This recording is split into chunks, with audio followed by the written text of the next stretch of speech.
Bismillah, alhamdulillah, wa salatu wa salam ala rasulillah wa ala alihi wa sahbihi wa man wala. The next chapter is the chapter of Tayamum, which is dry ablution. Tayamum is how the person, a Muslim, purifies himself in the circumstance where he cannot find water. فَلَمْ تَجِدُوا مَاءً فَتَيَمَّمُوا صَعِيدًا طَيِّبًا. Now, Tayammum, the word Tayammum in Arabic means to direct yourself towards something deliberately. Allah says in the Quran, وَلَا تَيَمَّمُوا الْخَبِيثَ مِنْهُ تُنْفِقُونَ. Do not deliberately choose from your wealth the worst of it so that you can spend it in the sake of Allah. So the word Tayammum means to go towards or to direct yourself deliberately towards a specific goal. Okay? الصعيد فتيمموا صعيدا صعيدا كل ما صعد على الأرض.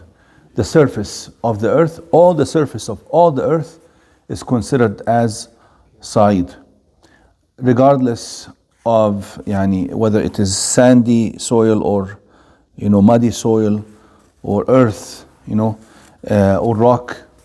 This is all called صعيد. Now, وإن لجاعلون ما عليها صعيدا جرزا. So ما عليها كل ما عليها صعيدا جرزا in the other ayah. Now Tayammum is an allowance that is given to this ummah, the followers of Prophet Muhammad ﷺ. Specifically, it was not given to any ummah or nation before this nation.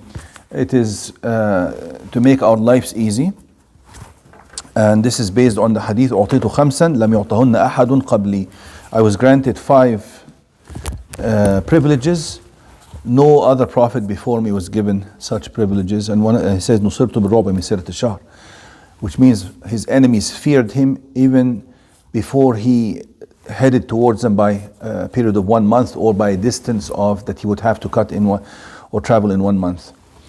وجعلت لي الأرض مسجدا وطهورا. The whole of earth it is permissible for me to purify myself with the tayammum, and also to pray, as long as of course it is not najis. This is the only exception. If it is najis, that's a different story. فأيما رجل من أمتي أدركته الصلاة فليصلي وأحلت لي الغنائم. The spoils of war have been made permissible for this ummah. Previously it was not permissible.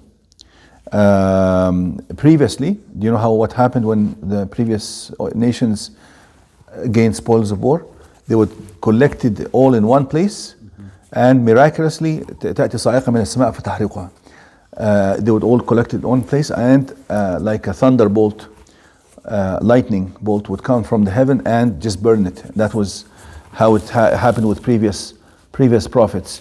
Only for this ummah, for this nation, followers of Prophet Muhammad ﷺ, the spoils of war were allowed. ولم تحل لأحد قبلي وأعطيته الشفاعة. And he's been given the intercession, the major shafa'ah, to start the judgment, and of course the shafa'ah for his ummah as well. Multiple shafa'ah has been given. شفاعتي لأهل الكبائر من أمتي, for those who died committing a kabira. Even those who have committed the major sin, those are the people who Prophet ﷺ intercedes for. وكان النبي يبعث إلى قومه خاصة وبعثه إلى الناس عامة.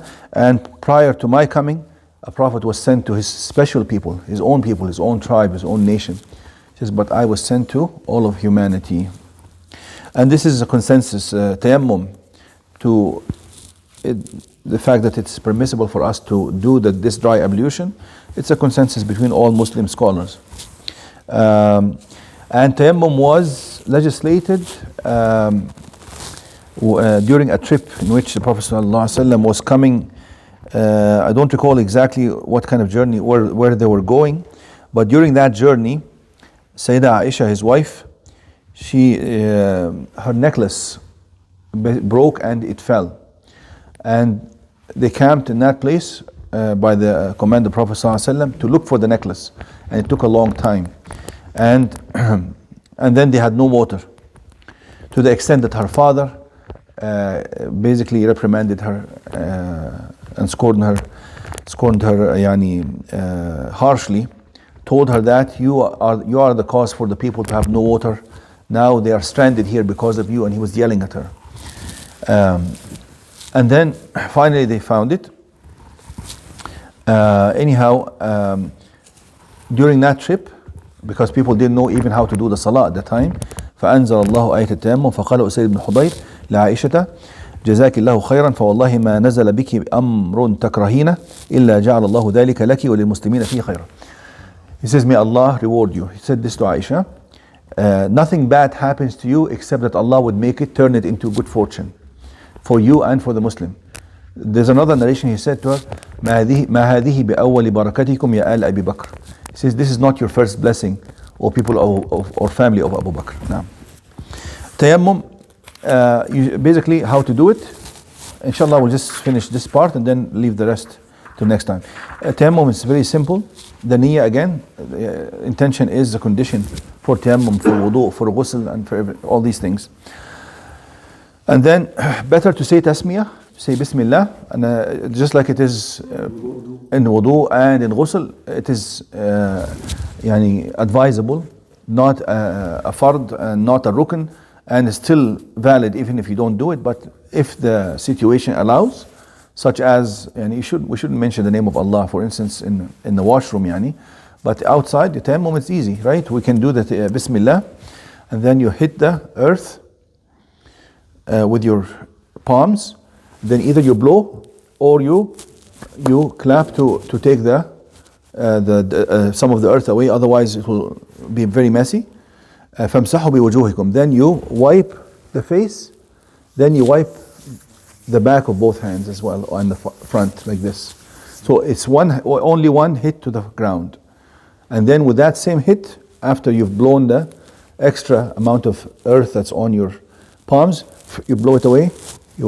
One wipe to the face, and then that's it. As simple as this. It's done. Like that for the tayammum? No, it has just the kaf. And there's dalil on this matter.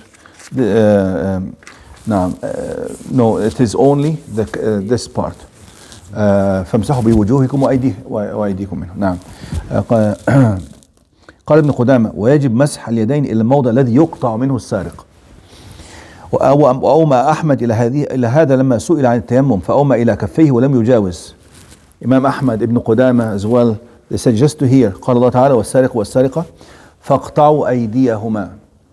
So here the definition of yad is basically just the up to the wrist, right? من أين تقطع يد السارق ليس منها هنا. Imam Ahmad said that. نعم. والاكتفاء بضربة واحدة لقول النبي صلى الله عليه وسلم التيمم ضربة للوجه والكفين. One hit. If somebody does it too, it's okay. Somebody does this and then another one this, it's fine as well. But this is the best way to do it according to the most authentic hadith. Inshallah, we can stop here. In the explain road races like this, so if there's snow on the ground, you can. What if there's snow on the ground? What do you do? Take some snow. Make wudu with the snow.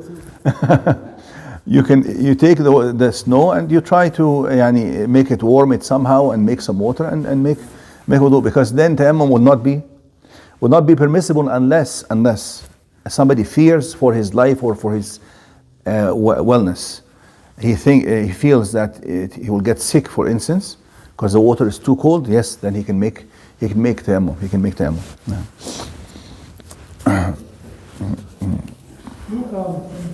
Heathrow Airport, I don't know if you've ever seen in the Musalla they have. Where? In the airport? In Heathrow. Yes. I don't know if it's there anymore, but they used to have a rock. Ah. They said you can make the tayammum on the rock.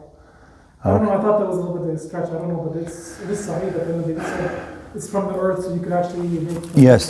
There's this difference in opinion on this matter, but the stronger opinion is that yes, you can make tayammum on anything that came out of the earth, from the surface of the earth, even if it is a rock. There's a hadith in which the Prophet ﷺ did tayammum on al-ha'it. It was a wall, and he wanted to give salam back to somebody, and he does not like to make the dhikr of Allah without having the wudu or purification. So he actually made tayammum on the wall. And of course, this is one piece of evidence. The other piece of evidence is the fact that sa'id includes all kinds of earth surface, whether it's hard or solid or soft, or even muddy or earth or whatever, or sandy, or even has, some places have salty. It's like white. You see some videos where the whole earth is white because it's all salty. That is also permissible to make tayammum on as well. Called sabkha. Now, stop here, inshallah.